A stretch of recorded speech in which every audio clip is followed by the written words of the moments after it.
ಇನ್ನು ಇವತ್ತಿನಿಂದ RT-PCR ಕಿಟ್ಗಳು ಪೂರೈಕೆ ಆಗ್ತಾ ಇದೆ ಅನ್ನೋದು ಗೊತ್ತಾಗ್ತಾ ಇದೆ. ಸಾರಿ ಕೇಸ್ಗಳ ಬಗ್ಗೆ ಕಡ್ಡಾಯವಾಗಿ ಟೆಸ್ಟ್ ಮಾಡ್ತೀವಿ ಅಂತ ಹೇಳಲಾಗಿದೆ. ಆರೋಗ್ಯ ಸಚಿವ ದಿನೇಶ್ ಗುಂಡೂರಾವ್ ಹೇಳಿಕೆಯನ್ನ ಕೊಟ್ಟಿದ್ದಾರೆ. ಜನರ ಮಧ್ಯೆ ಹೋಗಿ ಜಾಗೃತಿ ಮೂಡಿಸುವಂತ ಸಭೆ ನಡೆಸಿದ್ದೇವೆ.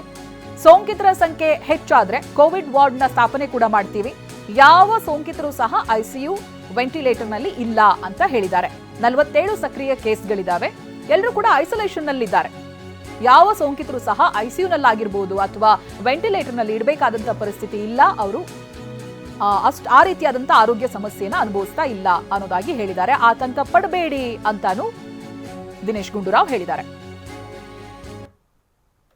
ಇರುವಂತ ಮಾಹಿತಿ ನಿನ್ನೆ ನಾವು ನಮ್ಮ ಏನು ಡೇಟಾದಲ್ಲಿ ಬರ್ತದೆ ಅದರಲ್ಲಿ ಒಟ್ಟು ಇದುವರೆಗೂ ರಾಜ್ಯದಲ್ಲಿ ಜನವರಿ 1ನೇ ತಾರೀಕಿಂದ ಇಲ್ಲಿವರೆಗೂ 98 ಪಾಸಿಟಿವ್ ಬಂದಿರುವಂಥದ್ದು.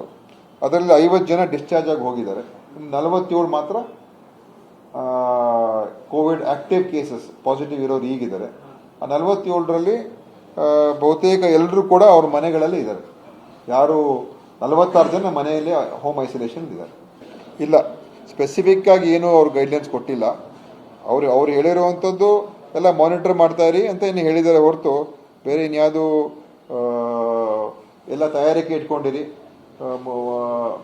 ನಮ್ಮ ವ್ಯವಸ್ಥೆಗಳಲ್ಲಿ ಮತ್ತು ಟೆಸ್ಟ್ಗಳನ್ನು ಮಾಡಿ ಎಷ್ಟಿದೆ ಕೋವಿಡಿನ ಒಂದು ಲೋಡ್ ಫ್ಯಾಕ್ಟರ್ ಅಂತ ಏನು ಹೇಳ್ತೀವಿ ಅದು ಎಷ್ಟಿದೆ ಅಂತ ಚೆಕ್ ಮಾಡ್ಕೊಂಡಿರಿ ಅಂತ ಹೇಳಿದ್ದಾರೆ. ಬೇರೆ ಇನ್ಯಾವುದೇ ರೀತಿಯ ಅವರು ಮಾರ್ಗಸೂಚಿಗಳನ್ನು ಕೊಟ್ಟಿಲ್ಲ ಇದುವರೆಗೂ. ಇಲ್ಲ, ಸ್ಪೆಸಿಫಿಕ್ ಆಗಿ ಏನು. ನಮ್ಮ ಪ್ರತಿನಿಧಿ ವಿನಯ್ ಕಾಶ್ಯಪ್ನವರ್ ಇದಕ್ಕೆ ಸಂಬಂಧಪಟ್ಟಾಗಿ ಮಾಹಿತಿಯನ್ನ ಕೊಡ್ತಾರೆ. ವಿನಯ್, ಕೆಲವರಲ್ಲಿ ಟ್ರಾವೆಲ್ ಹಿಸ್ಟ್ರಿ ಇಲ್ಲ ಅನ್ನೋದು ಗೊತ್ತಾಗ್ತಾ ಇದೆ. ಕೇವಲ ಬೆಂಗಳೂರನ್ನೇ ತಗೊಂಡ್ರೆ ರಾಜ್ಯದ ಬೇರೆ ಜಿಲ್ಲೆಗಳಿಗಿಂತ ಇಲ್ಲೇ ಕೇಸಸ್ಗಳು ಹೆಚ್ಚಾಗಿ ಕಂಡು ಬರ್ತಾ ಇದೆ. ನಾವು ಎಲ್ಲ ವೇವ್ನಲ್ಲೂ ಕೂಡ ಇದನ್ನ ಗಮನಿಸಿದ್ವಿ. ಬೆಂಗಳೂರಿನಲ್ಲಿ ಹೆಚ್ಚು ಕೇಸಸ್ಗಳು ಬರ್ತಾ ಇದೆ ಅಂತ ಮುಂಜಾಗ್ರತೆಯಾಗಿ ಮೀಟಿಂಗ್ ಅನ್ನ ಕೂಡ ಕರೆದಿದ್ದಾರೆ. ಏನೇನು ಚರ್ಚೆ ಆಗುವಂತ ಸಾಧ್ಯತೆ ಇದೆ, ಜೊತೆಗೆ ಇದಾಗಲೇ ತೆಗೆದುಕೊಂಡಿರುವಂತಹ ಕ್ರಮಗಳು ಏನೇನು ಅಂತ ವಿನಯ್?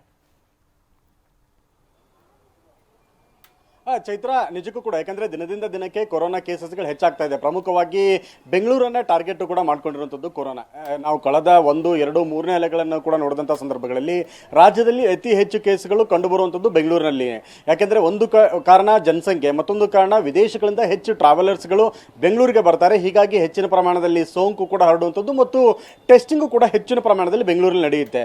ಸದ್ಯಕ್ಕೆ ಈಗ ಸರ್ಕಾರದ ಹಂತದಲ್ಲಿ ಕೆಲವೊಂದಿಷ್ಟು ಮೆಡಿಕಲ್ ಕಾಲೇಜು ವ್ಯಾಪ್ತಿಯಲ್ಲಿ ಮಾತ್ರ ಕೋವಿಡ್ ಅನ್ನ ಟೆಸ್ಟ್ ಮಾಡಲಾಗ್ತಾ ಇದೆ. ಸಂಪೂರ್ಣವಾಗಿ ಪ್ರಾಥಮಿಕ ಕೇಂದ್ರಗಳಲ್ಲಿ ಟೆಸ್ಟ್ ಮಾಡ್ತಾ ಇಲ್ಲ.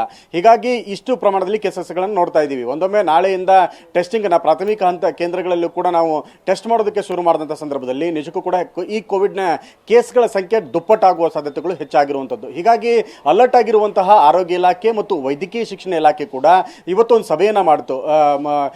ಸರ್ಕಾರದ ಕಾರ್ಯದರ್ಶಿ ಏನಿದ್ದಾರೆ ಅವರ ನೇತೃತ್ವದಲ್ಲಿ ಒಂದು ಸಭೆಯನ್ನ ಮಾಡಿತು. ಸಭೆಯಲ್ಲಿ ರಾಜ್ಯದ ಮೆಡಿಕಲ್ ಕಾಲೇಜಿನ ನಿರ್ದೇಶಕರು ಕೂಡ ಭಾಗಿಯಾಗಿದ್ದರು. ರಾಜ್ಯದ ಬೇರೆ ಬೇರೆ ಮೆಡಿಕಲ್ ಕಾಲೇಜುಗಳಲ್ಲಿ, ಜಿಲ್ಲೆಯಲ್ಲಿರುವಂತಹ ಕಾಲೇಜುಗಳಲ್ಲಿ ಯಾವ ರೀತಿಯಾಗಿ ಸ್ಥಿತಿಗತಿಗಳಿದೆ, ಕೋವಿಡ್ ಪಾಸಿಟಿವ್ ರೇಟ್ ಹೇಗಿದೆ, ಎಷ್ಟು ಪ್ರಮಾಣದಲ್ಲಿ ಕೇಸ್ ಕಂಡು ಬರ್ತಾ ಇದೆ, ಯಾವ ಸ್ಥಿತಿಗತಿಗಳು ಹೇಗಿದೆ, ಡೆತ್ ರೇಟ್ ಆಗಿರ್ಬೋದು, ಜೊತೆಗೆ ಪಾಸಿಟಿವ್ ರೇಟ್ ಯಾವ ರೀತಿಯಾಗಿ ಇನ್ಕ್ರೀಸ್ ಆಗ್ತಾ ಇದೆ. ಸದ್ಯಕ್ಕೆ 1 ಡೆತ್ ಆಗಿದೆ, ಅದರ ಡೆತ್ ಅಡಿಟ್ ಅನ್ನು ಕೂಡ ಮಾಡೋದಕ್ಕೆ ಮುಂದಾಗಿದ್ದಾರೆ. ನೇರವಾಗಿ ಕೋವಿಡ್ ಕಾರಣ ಅಲ್ಲ ಅಂದ್ರೂ ಕೂಡ ಸಾವಿನ ಬಳಿಕ ಅವರಿಗೆ ಕೋವಿಡ್ ಪಾಸಿಟಿವ್ ಆಗಿರೋದು ಕೂಡ ಕಂಡು ಬಂದಿತ್ತು. ಹೀಗಾಗಿ ಸದ್ಯಕ್ಕೆ ಅಲರ್ಟ್ ಆಗಿರುವಂತಹ ವೈದ್ಯಕೀಯ ಶಿಕ್ಷಣ ಇಲಾಖೆ ಕೂಡ ಒಂದು ಸಭೆಯನ್ನ ಮಾಡಿತು. ಎಲ್ಲ ನಿರ್ದೇಶಕರು, ಅಧಿಕಾರಿಗಳು, ಡೈರೆಕ್ಟರ್ಗಳು ಕೂಡ ಭಾಗಿಯಾಗಿದ್ರು. ಪ್ರಮುಖವಾಗಿ ನಮ್ಮ ಮೆಡಿಕಲ್ ಕಾಲೇಜುಗಳ ವ್ಯಾಪ್ತಿಯಲ್ಲಿ ಟೆಸ್ಟಿಂಗ್ ಕಿಟ್ಗಳು ಎಷ್ಟಿದೆ, ಯಾವ ರೀತಿಯಾಗಿ ಅವಶ್ಯಕತೆ ಇದೆ, ಬೆಡ್ಗಳ ಮೀಸಲಾತಿ ಏನು, ಈ ವಿಚಾರಕ್ಕೆ ಸಂಬಂಧಪಟ್ಟ ಹಾಗೆ ಒಂದು ಸಭೆಯನ್ನು ಮಾಡಿ ವೈದ್ಯಕೀಯ ಶಿಕ್ಷಣ ಇಲಾಖೆ ಕಾರ್ಯದರ್ಶಿ ಮೊಹಮ್ಮದ್ ಮೊಹಸಿನ್ ಅವರು ಕೂಡ ಒಂದಿಷ್ಟು ಸೂಚನೆಗಳನ್ನು, ಮಾರ್ಗಸೂಚಿಗಳನ್ನು ಹೇಳಿದ್ದಾರೆ.